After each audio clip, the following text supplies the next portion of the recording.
President Trump just sent through a strong pro-gun message that should make criminals tremble. Today I'm going to tell you exactly what he said and the plan going forward to make this a reality for all gun owners. And what we're talking about is national concealed carry reciprocity. We've been talking about it for a little while now, but he blatantly came out, said this in the media, and there's actually a plan already started in place to get this implemented. So I want to talk about what this will mean for you going forward, for every gun owner really, some of the pros to it and some of the restrictions that people still deal with, and why we need this in place as a stepping stone to national constitutional carry, which actually this is almost a form of that, kind of like a soft version. So I'll fill you in. I want to hear your opinion, whatever it may be. Let's go ahead and jump right in. So President Trump had this response when asked about a national concealed carry reciprocity, very similar to what Texas has.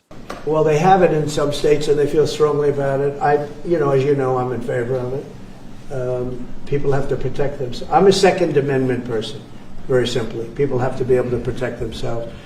Especially like in Washington, you walk down the street, a guy comes up and slugs you. He's got a pistol in his hand. You can be tough, you can be in great shape, you can be a powerful person, or you can be a guy that weighs 100 pounds with a gun in your hand. Right. And I'll bet on the guy with a gun 100% of the time, right? You may say, oh, well, he's been talking about this for a while. It's never really going to happen. But remember, he just expedited the process so people can get their concealed carry permits in D.C. much easier than ever before. The problem is, even in D.C. still, in a lot of these states, they have very strict restrictions. As of right now, there's 29 states that have a version of constitutional carry, meaning you do not have to have a permit in order to carry your firearm.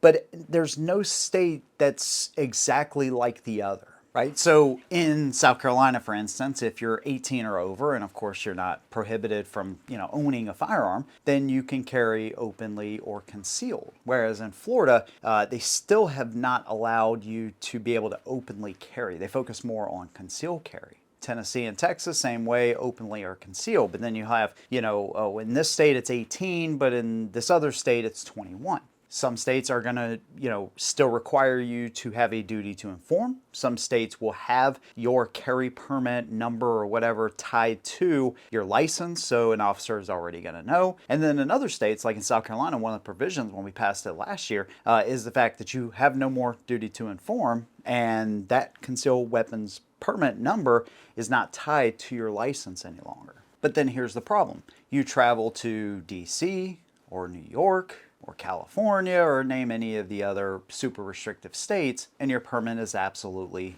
useless. And I didn't know this. New York, even with their strict carry laws, they still have like that good person clause in there. So you got to show, good moral character, essentially is what they call it. There's like a social media clause in their state code. So essentially, if you don't agree with the governor of New York or mayor of your city, you've been calling them out, whatever you may do on that social media, well, they can obviously look at that. It's kind of funny to think that a government as corrupt as the one that's in New York and other states is looking for you to provide proof that you have the good moral character. Now, here's why it's important, because we already have H.R. 38, which was passed in the House Judiciary 18-9. Now it just is kind of sitting there. But if passed, essentially what it would allow is that whatever the rules are in your home state, those rules apply to every single other state. That means if you're required to have a permit in your state, okay, fine. You got to carry your permit, you got to carry your ID with you in neighboring states, but whatever those rules are, doesn't matter where you go, it's going to apply the same way. Meaning, if your state has constitutional carry, you're probably still going to have to bring your ID if you get pulled over for whatever reason, but you can still carry in that state. It's going to make pretty much everybody on an even playing ground. It's not going to say, oh, well, you can carry in, 15 of your neighboring states, but the one that you travel to the most, you absolutely cannot carry unless you go to that state, get their training, get their permit, etc. You can't be arrested for simply carrying in a neighboring state, any state really. just because you're carrying a firearm when it's allowed in your home state. What it also will do is open up federal lands completely, because what you'll notice is in more restrictive states, they put all of these lists of so-called sensitive places on the books so you can't carry there. So church, federal land, or parks, zoos, memorials, polling places, of course, public transit, the entirety of Times Square. They basically make it so restrictive and make you go through such a lengthy process in order to get it that once you finally get it, once all this time passes, I talked about this in DC, how it could take upwards of, a year to get your permit in some cases, that once you finally get it, that half the city or more is restricted and you can't carry in these places anyways. It's already passed the House. Getting it through the Senate is going to be a little bit tougher, especially if it's a standalone type of bill. You're almost, and I don't support this, I don't want you to, go off the hinges here, but you would almost have to tie it to something like strengthening NICS. Again, don't support that at all. But you're going to have to tie it with something bipartisan if you're going to keep it strictly like a gun type of thing and add it to another gun bill potentially, right? Because even though we have the Senate, you still need 7 more in order to get this thing passed through the Senate. I think that's going to be the hardest place to get it actually passed through. I guess they could tie it to maybe a spending bill as well, something necessary or bipartisan in a way. Again, the problem there though is if you tie it to strengthening NICS or even a modernization of that system, there's still no guarantee it's going to get passed, and you risk having people kind of, turn against you, side-eye you, and say, hey, why are you supporting a gun control bill along with a pro-gun bill? So maybe attaching it to a spending bill is the best way to do it, something absolutely necessary, kind of what they did with the NFA tax to be able to get it passed along.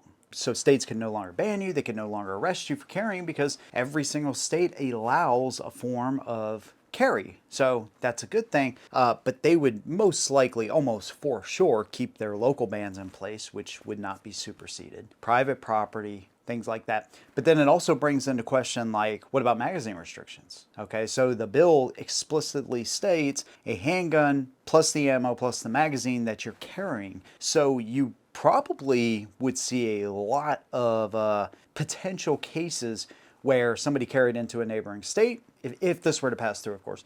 They carried into a neighboring state, they had a magazine that held 12 or 15 or 20 or whatever, right, a standard capacity mag, but that other state says, oh wait, that's a high capacity mag in our eyes. But there's provisions in HR 38 to protect you from that, right? If you're wrongly prosecuted, there's a thing called fee shifting, which doesn't place those fees and all that, attorney's fees, all that kind of stuff on you. That gets shifted on from the state. I mean, there's even a, part of this where you could actually get compensated for having to go through this legal process. There's a probable cause clause as well that will help protect gun owners. So if you're carrying a 15-round mag in your Smith & Wesson or whatever, then you're still allowed to carry that gun no matter where. You just have to be aware of sensitive places because, like I said, they're going to keep those in place. Here's the biggest thing, just having a nationwide carry law that's partly constitutional, partly concealed carry reciprocity to even the playing field.